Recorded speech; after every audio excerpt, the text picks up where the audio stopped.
Nangalambanazy manokana, lamba sur mesure natakana ho an'olo araiky fo. Fotokana ny lehilahy araiky ndraiky viavy araiky fo.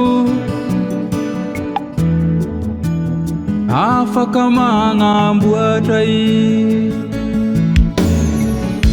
agnarany lamba mbadiagny io fitiavagna.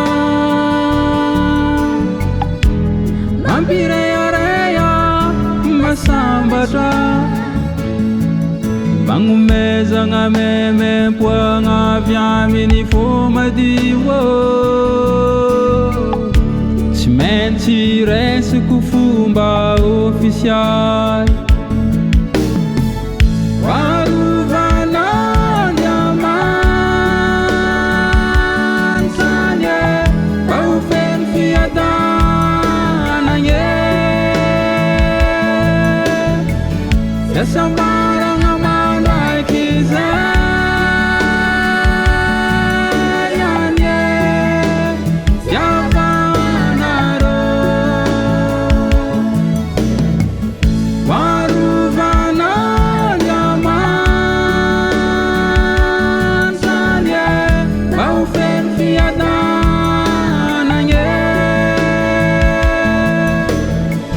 Fiasambaragna mandraiky izay any e, fiavanarô.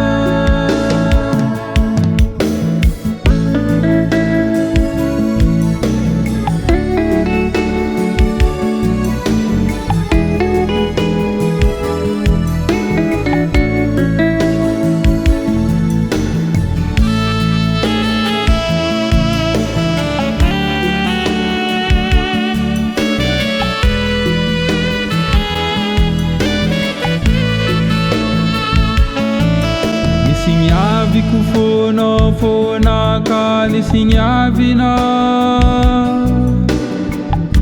fa nagnampitiavagna natao ara-panjakana.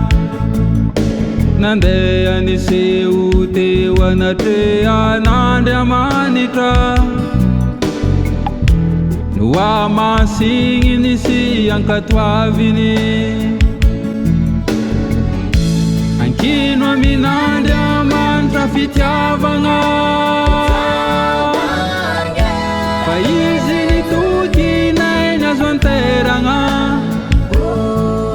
Amizegny mba tsy atsipitsipy ny onjam-piainagny e,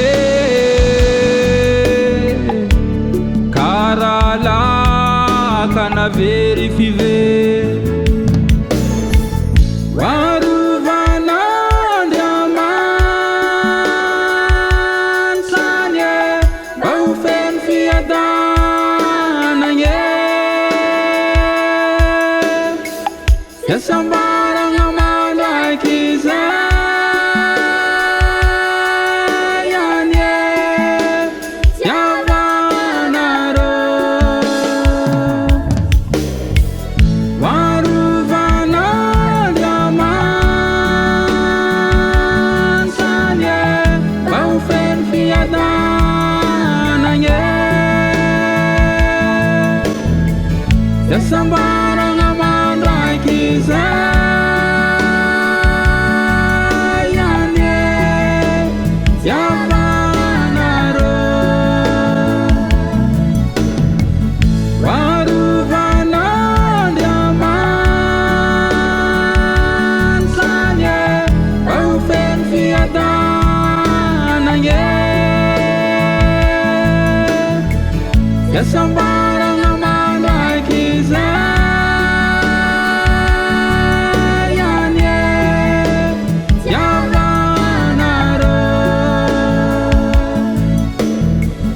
Varovana Andriamanitsany e, mba ho feno fiadanagny e. Fiasambaragna